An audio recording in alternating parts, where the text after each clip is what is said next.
Hello everyone and welcome back to the Great Book of Grudges. My name is Nathan and, like you, I've played a lot of the Empire. I am a very big fan of Karl Franz, and generally this is my go-to campaign sometimes when I just want to chill.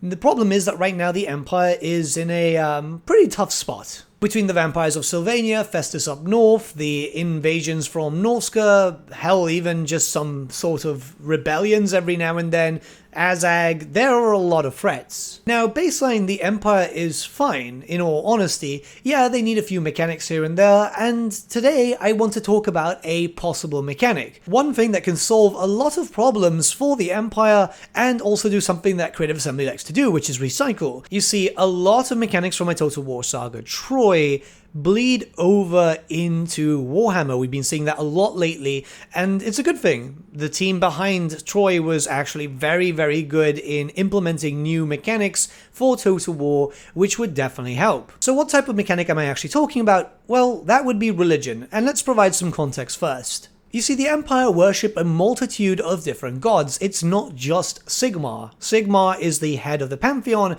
but very similar to any real-life cultures that we've seen with a pantheon, this is how the Empire worked. And while Sigmar himself was considered the head of the pantheon due to the Reichlanders being in charge, he was not actually fully in charge. There are so many different gods that are worshipped as the principal deity in their respective imperial provinces. Ulrich, for example, is worshipped by many of the Northerners, mostly in Middenheim, Nordland, and so on.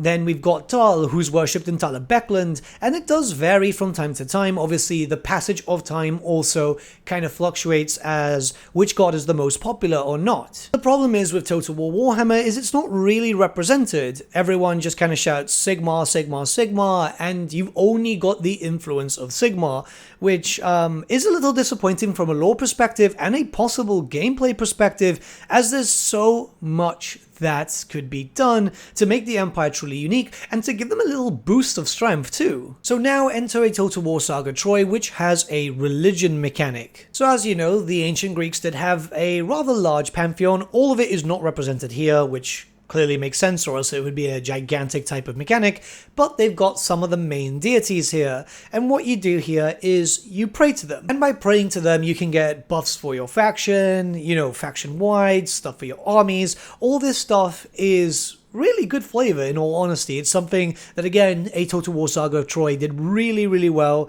It's a shame that Troy had to kind of be released for the whole epic deal, because I feel like this game would have been more popular because of all the DLC styles and just all this new stuff that will really help all the future historical games, and hell, it's proven to work on the Warhammer games too. So there's 4 tiers to this mechanic, which is just going for the baseline stuff, so that's neglected, respected, celebrated, and worshipped. And as you can see when we go through this, you can see loads and loads of different buffs. It brings in a lot of different flavor, and this is kind of like more or less what I expected for the Empire when Warhammer 3 was originally announced. Not to this degree, but you know what I mean.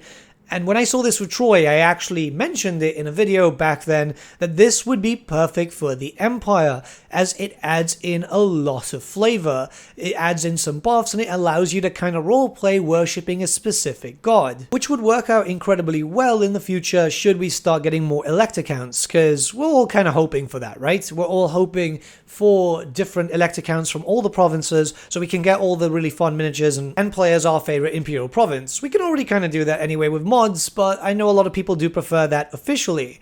Now, this mechanic itself is just golden. The more I think of it, the more I want it in Total War Warhammer. And really it could work in the exact same way, you know, you just pay some resources, pray, and it can be further expanded upon like Troy does, where you can build up a specific building dedicated to that god, you know, a temple to Ulrich, a temple to Sigmar, a temple to Tal, a temple to Mor. Just focus around the main gods with the Warhammer pantheon for the Empire and just go from there. Now I was wondering how this could work in the form of a DLC, and it didn't really take that long. What about a Faith of the Empire DLC in the form of Champions of Chaos, right? So, this is something that I've talked about a lot. I've said that the Champions of Chaos format is fantastic. That type of DLC can really, really help other factions, and it would work well for the Empire. Say, it brings in 4 legendary lords, 4 different elect accounts from 4 different faiths. The units themselves would be focused around the churches. So this means that you'd get a bunch of units in the form of knightly orders and just other stuff. So you'll get Ulrichian units, which we kind of want anyway, right?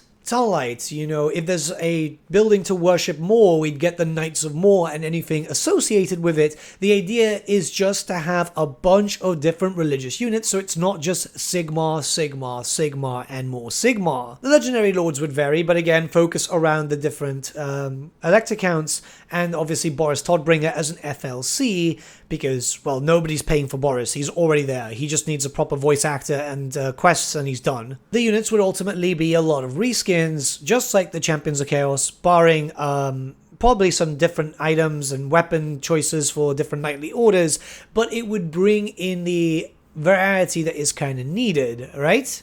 Again, this would add in for the role playability. For example, my favorite god in the Empire is actually Moor. I think it's kind of edgy, and I like the edgy stuff. Plus, the morbid look of those knights is always kind of cool. So I'd like to play Averland and have an army dedicated to Moor, whereas I know some people would like to play as Todbringer and have an army dedicated to Ulrich. This would give you those options, and it would just be a little bit better than just different colored state troops, you know? It would be a little bit visually different, because we've seen that with the Champions of Chaos. The Warriors of Chaos do have some visual changes. It would be a very good excuse to bring in knightly orders on foot, because we do lack some very heavy state troops on foot and stuff. Yeah, the great swords are fine, but you know, with shields, with spears, depending on what knightly order you're focusing on, with which religion you're focusing on. So the idea would be the more that you progress with a specific god, the more that you'd actually unlock accessibility to these units. Now, what I'm thinking is you could probably kind of unlock a few units from each god and then fully dedicate to one to get everything, maybe even a lord option, so like a grandmaster. A grandmaster would be kind of cool. So you'd end up with a grandmaster of Moor, which is dedicated to the god Moor, or a grandmaster of Ulrich, you know, just to kind of add in that flavor. This would also lead to a lot of replayability, as you would have one campaign fully dedicated to Sigmar, one campaign dedicated to Ulrich, a campaign dedicated to Dal. The idea is to have a lot of different options, very similar to Champions of Chaos. Champions of Chaos introduced not 1, but 5 different types of playstyle, technically 6 with Be'lakor, and it was pretty good. I ended up playing one of each of the lords from Champions of Chaos, then one as an undivided lord, I played Archaon, and then one as Be'lakor. I played 6 campaign totals because of one DLC, and I played them start to finish, which I think was absolutely amazing. It brought in a level of replayability that we definitely need for certain other races and factions, the Empire being possibly one of the most important ones. Ultimately, this video is to kind of put the idea out there to Creative Assembly, because they do watch my videos, they do watch creative videos, and I want to see what you guys think about this, because the Empire does deserve a little bit more flavor now, doesn't it? So let me know what your thoughts are in the comments below. Hopefully Creative Assembly will listen to this and maybe take the idea. It would be kind of nice. But yeah, with all that being said, yeah, let me know your thoughts, and I'll see you all again very, very soon. Have a good day.